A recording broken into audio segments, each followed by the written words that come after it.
Oh.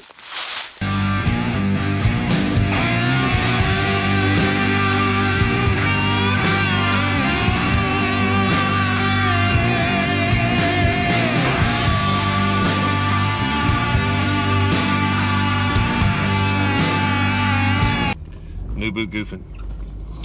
For real though, I'm out here today just messing around, and I picked up some new boots the other night and got to thinking, man, traction, that's an important thing, especially when you're out and about. And this little two-door mine is no lockers whatsoever, does have a light bar, questionable.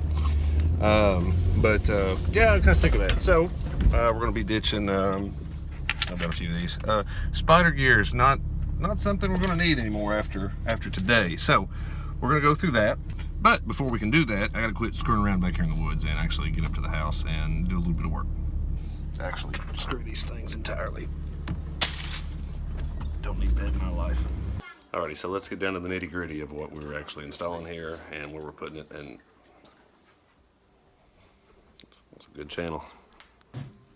Alright, so this video today will be pertaining a locker install in a high pinion Dana 30 on a 97 Jeep Cherokee. Now that will obviously fit most any high pinion Dana 30 and low pinion Dana 30s as well. Either one, so this will apply to a lot of people. Anything Cherokee wise, 84 to 01 will work. You know, the YJs, TJ, all that whole crew. What we'll be installing today in particular is the Lokka brand. These are from Australia. And I won't get all to the ins and outs of it, but I've installed Aussies in the past as well. They are not affiliated with each other anymore. Maybe never were, but you know, the boxes are the same, even the interior layout and all that stuff. And this is the Aussie, and this is the Lokka over here. You know, they still utilize the same box car. Obviously, this one's been a completed install, so I've got the old spiders in here from the Comanche. But you know, everything about this is identical. So just let you know. Like I said, that's not a deciding factor either way. But just wanted to throw that in there. I've been told Aussie is a better product. Maybe they are made in America now, while Lokka still does their production down in Australia. I can tell you they both set up the same.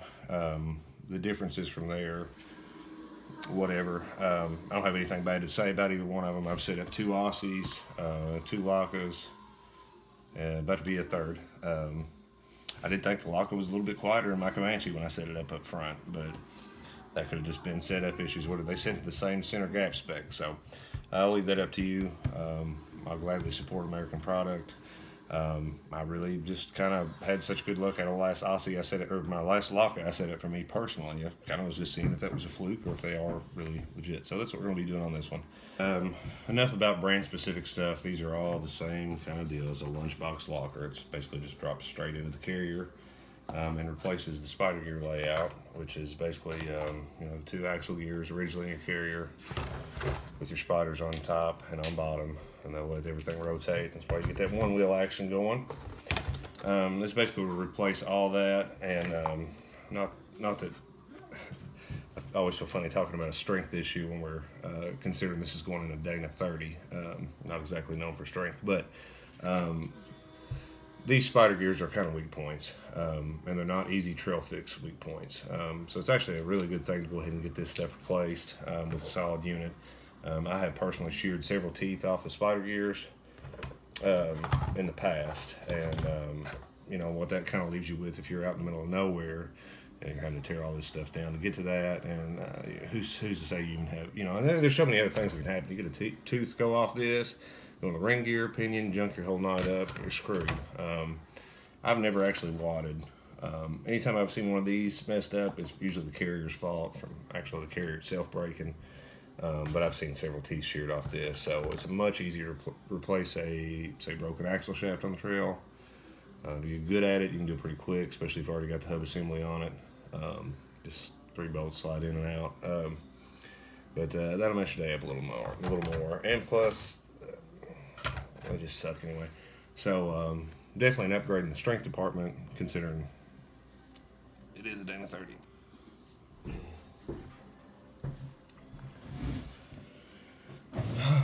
But anyway, I'll get into all that when we get there. I just kind of want to talk to you guys a little bit before I get started. I'm the type when I get working on something, I'm not really good at videoing and detailing in the midst of it, so I'll kind of do a quick breakdown on sort of a step-by-step, play-by-play ordeal on teardown and stuff, and then we'll bring, once I get the carrier and ring gear assembly out, I'll bring it back in here and we'll kind of work it through on the table. The rest of it's pretty basic, and we'll go ahead and do that now. Alright, so I know everybody has their own process to stuff on the teardown. I personally like to get started, just go ahead and pulling the diff cover off or loose, draining the fluid, and then working with the rest. That way you can kind of see what you got going on ahead of time. And then plus when you jack it up, you know, especially if you're on a hill, it pushes some of that fluid back. So you get it, you know, while it's leveled on the ground, good idea to go ahead and get the fluid out. In my opinion, it's whatever. And also, I know a lot of people aren't big fans of the smell of gear oil and stuff like that. Me personally, I kind of like it. I put it on my pancakes like I say in Jemima. It's good, you should try it. Don't knock it till you try it.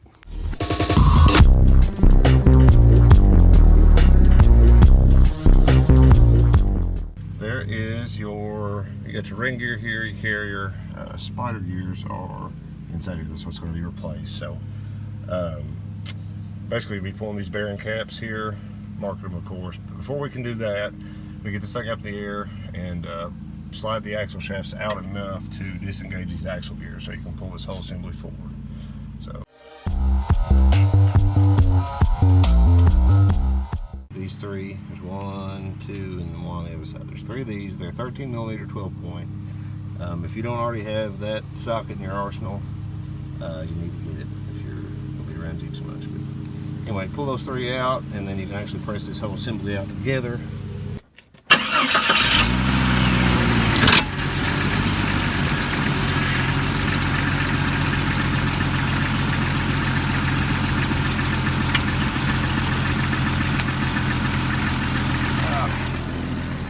It's an old school trick to press those out without having to beat the hell out of them and screw them up. All you need is to pull this out far enough so that it disengages that axle gear inside there, so you can pull the carrier out. So about right there's plenty, and you just let it hang. By pulling this section out where it normally would rest here, we have taken this axle gear where it's not, there's nothing in there anymore, no more shaft. So and it's pulled out of the carrier as well. So when we get ready to pull this whole thing, it'll come forward and out of here. So we'll repeat the same thing for the other side. Alright, so we've got both sides here out. So the next step is to pull these 4 bolts here. You'll want to remove those. But before you do anything, this is when you really got to start paying more attention to what you're doing.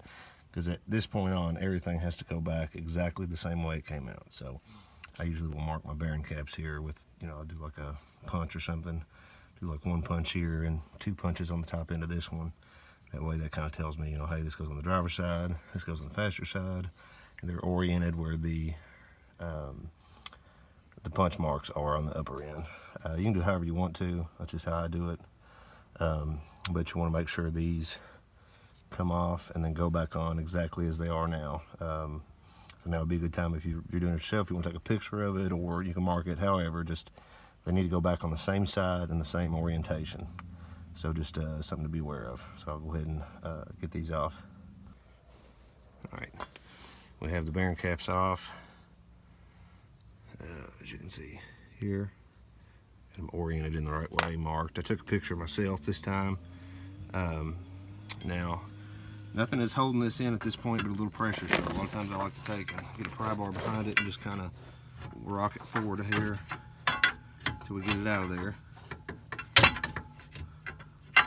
Sometimes it takes a little tweaking. Alright, so now we got the carrier out and everything is a complete assembly. One of the things you want to do is take and wrap up these bearings here. Just to keep them kind of protected. I usually just use some sort of plastic and a hair tie or rubber band or something like that. That'll keep it protected while you're working with it. So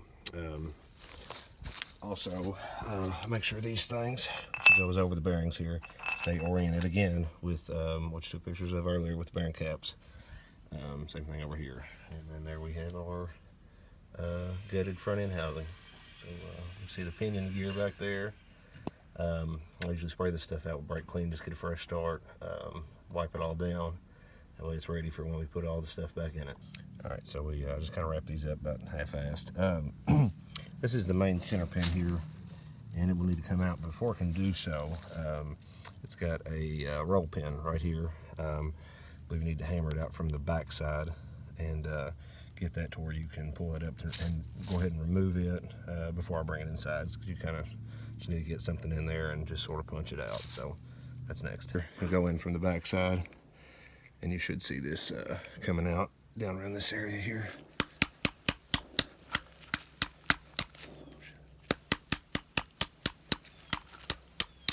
And there it goes. Now you might notice one more complication when we're trying to get this main center pin out. And this will apply to 355 gear sets and probably some others. But I'm trying to get it out there, and it will not go any farther than this point. This is due to the fact, obviously, that it's contacting the ring gear's teeth. So you have a couple options with that.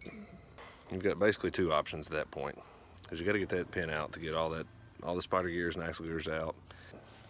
The first option, the very first install I ever did, is pretty much by the book. So you have to take the ring gear off from the carrier. So it's about 12 bolts, I believe, 80 foot-pounds a piece, get a lock and a vise. If you go that route, that's fine. Make sure you mark at least 2 to 3 spots on the ring gear in relation to the carrier, so it goes back the same way it was before. And what I've done ever since after that first one, because it sucked, I just shave a light amount off that tooth. It's not really even in the contact patch with the pinion anyway, so you're not really losing any strength at that point. And it just streamlines the whole process. So that's what I'm going to do.